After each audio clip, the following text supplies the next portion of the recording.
होशियारी से उन्होंने अपना काम किया, उन्होंने अपना नाम ही नहीं रखा। काकभूषण का नाम रख दिया। बताया कि मोदेव नयन तृष्ण बहु, गुरु महाराज की दया कृपा लेकर जब मैंने आंखें अपनी बंद की और जब देखा, अब यहाँ पर देखने की बात आई, ध्यान की बात आई, तो सामने ध्यान लगाया। ध्यान लगाने में इतना मतलब तड़प पैदा हुई, कहीं कुछ नहीं दिखाई दे रहा, बिल्कुल अंधाधुंध।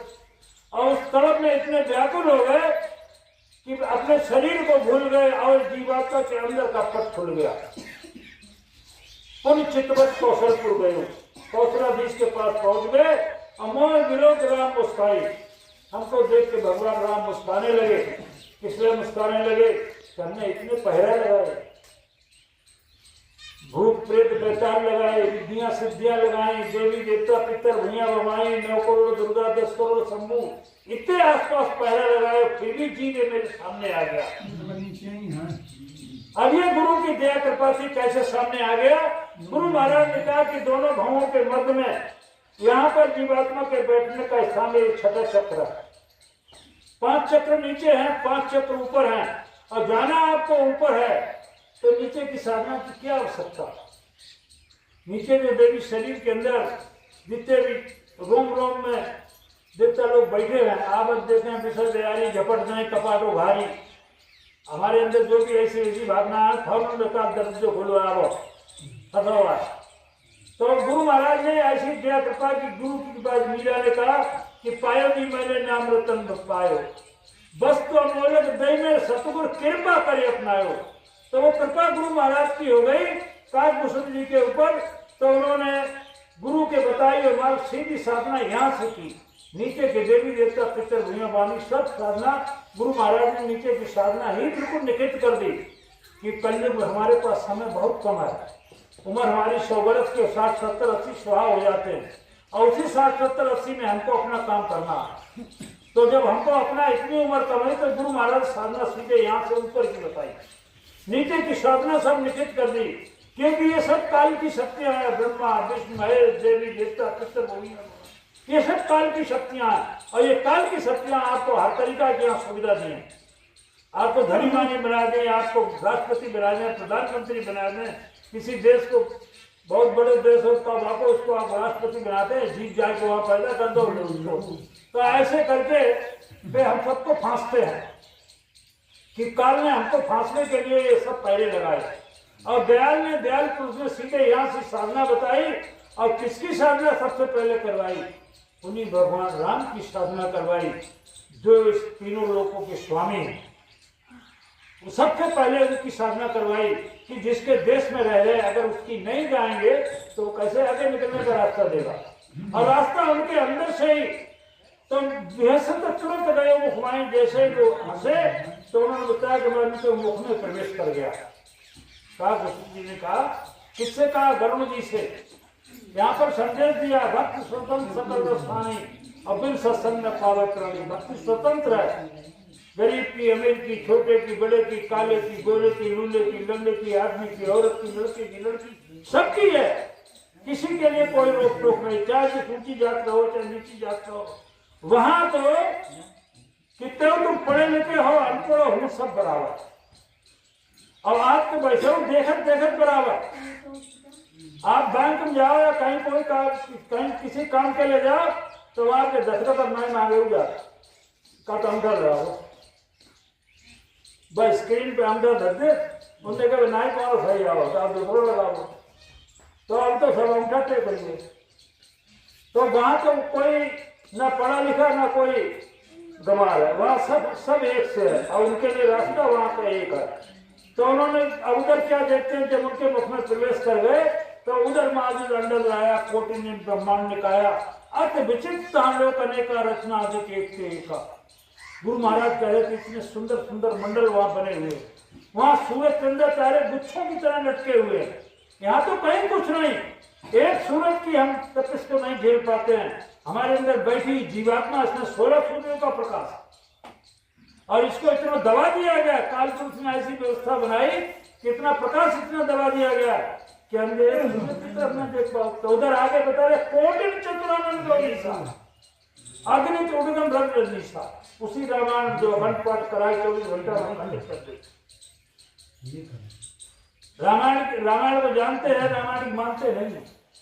रामायण के अगर मानने लगे तो भक्त का संत सतगुरु आपको निहाल कर देगा, निहाल कर देगा, आपको ले चलेगा अपने देश।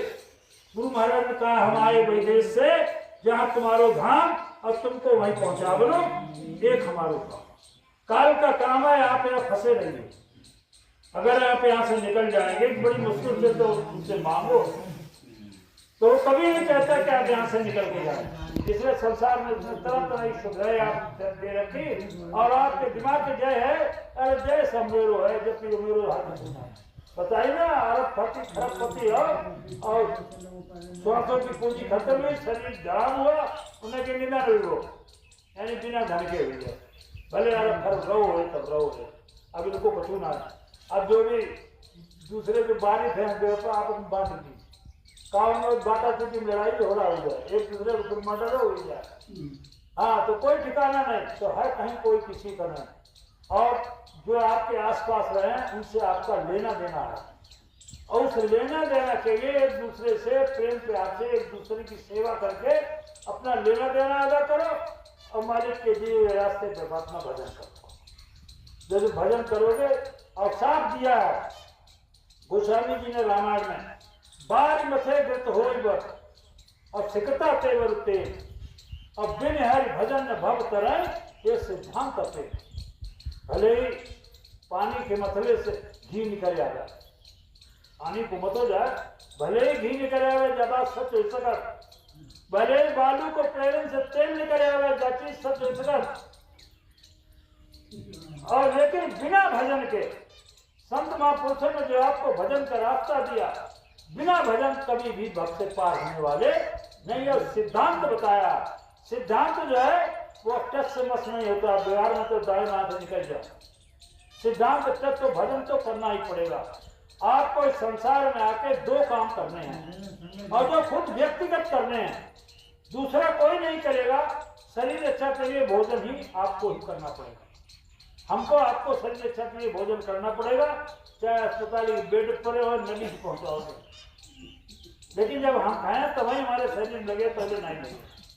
और जीवात्मा का कल्याण के लिए भजन वो ही हमको ही करना पड़ेगा। भजन ये नहीं कोई दूसरा कर लेते रहोगे कि नींद निकले जो कोई नारी सबको सीताराम, हमारी अपना पंक्ति सीताराम कर दे, पता नहीं तो जो निकल लो बाकी सीताराम है, लेकिन जिन्हें लिखा बाकी सीताराम नहीं। तो इसलिए व्यक्तिगत तौर पे शरीर अच्छा के लिए भोजन और जीवात्मा के कल्याण के लिए भजन, और ये भजन का रास्ता केवल संत महापुरुषों के द्वारा मिलता है, दूसरा किसी के पास वो पावर नहीं है। काल की शक्ति तो आपको सुख दुख आपको दे सकती है, और ये जो है सुख दुख समान कर दे, तो इनके पास कर्मों का लेना देना अदा किया जाता है। अब काल पुरुष केवल कर्मों में आपको फांसता है।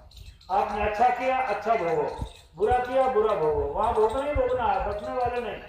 तो चाहे तो दान पुण्य करो, चाहे जितना दान पुण्य करो उसका आपको पुण्य करोगे सुख भोगोगे, पाप करोगे कष्ट भोगोगे। वहां केवल भोगना ही भोगना है, वहां किसी चीज से बचने वाले नहीं। बचने वाले बचाने वाले केवल संत महापुरुष। और इन्होंने बताया कि हमने संत महापुरुषों ने सेवा का गौरव धंधा रखा है। जैसे अब अपने खेतों में आवारा पशुओं से अपनी फसल की सुरक्षा के लिए बाड़ लगा देते हैं, ऐसे ही सेवा की बाड़ अपने भजन को बचाने के लिए, जय गुरुदेव, जय गुरुदेव, अपने भजन को बचाने के लिए सेवा की बाड़ लगाई जाती है। और सीधी सी बात, मोटी बात समझना, जहां धन लगे मन उसी ओर रमता है। जहां हमारा धन लगता है मन हमारा उसी ओर रमता है। तो इसलिए अभी वक्त है, समय, महाराज जी आवाज लगा रहे हैं कि अभी समय है, बचना चाहो फिर मत कहना हमें बचाओ। अभी समय है, जब तक ये आवाज लग रही, जिस दिन शांत हो गए उस दिन उसके बाद फिर कोई बचाने वाला नहीं है। तो इसलिए अभी समय है, समय रहते चेत जाए। जिनको इस शरीर से नामना नहीं मिला, इस जीव को भले ही मिल चुका हो, इसकी जानकारी हम नहीं रखते, उसको संत महात्मा ही रखते। इस शरीर से जिनको नाम वाम नहीं मिला, अभी आपको मथुरा में 10 दिसंबर को प्रातः काल के सत्संग में सदैव महाराज जी आपको सत्संग भी सुनाएंगे, नाम भी देंगे, वो भी केवल एक नाम का। 5 नाम का नाम देने के लिए गुरु महाराज ने मना कर दिया, वो एक नाम का। तो मतलब उनके लिए जो 30 करोड़ से ऊपर जिनको गुरु महाराज ने नाम दिया, उनके लिए वो एक नाम का नाम देकर और फिर वह द्वारा गुरु पढ़न गए रघुराई अल्पकाल विद्या सब भाई, विद्या जिसको विद्या दीनी। तो जो नाम मिला हुआ वो केवल एक नाम से ही केवल जगाकर, जैसे कोयल जो है अपने अंडे कोयल कौवे के घोंसले में दे देती है, और जब वे बच्चे बड़े हो जाते हैं तो कोयल अपनी कू कू की आवाज लगाती है, और मधुर आवाज को सुनकर जो बच्चे जो है उसके साथ हो जाते हैं। ऐसे ही कोयल की आवाज लगा रहे हैं महाराज जी, एक नाम की आवाज लगा रहे उन जीवों को पकड़ने के लिए जो गुरु महाराज के जीव है। इसलिए समय रहते चेत जाओ, अभी वक्त है। और फिर तो बताया कि फिर मत कहना हमें बताओ, अभी समय है बचना चाहना। तो इसी के साथ हम अपनी वाणी को विराम देंगे, और जाने में कोई गलत बात निकल गई हो तो हम आपके चरणों में नमन करते हुए माफी मांगते हैं, क्योंकि संगत गुरु का स्वरूप होती है, गुरु स्वरूप संगत से ही माफी मांगे। जय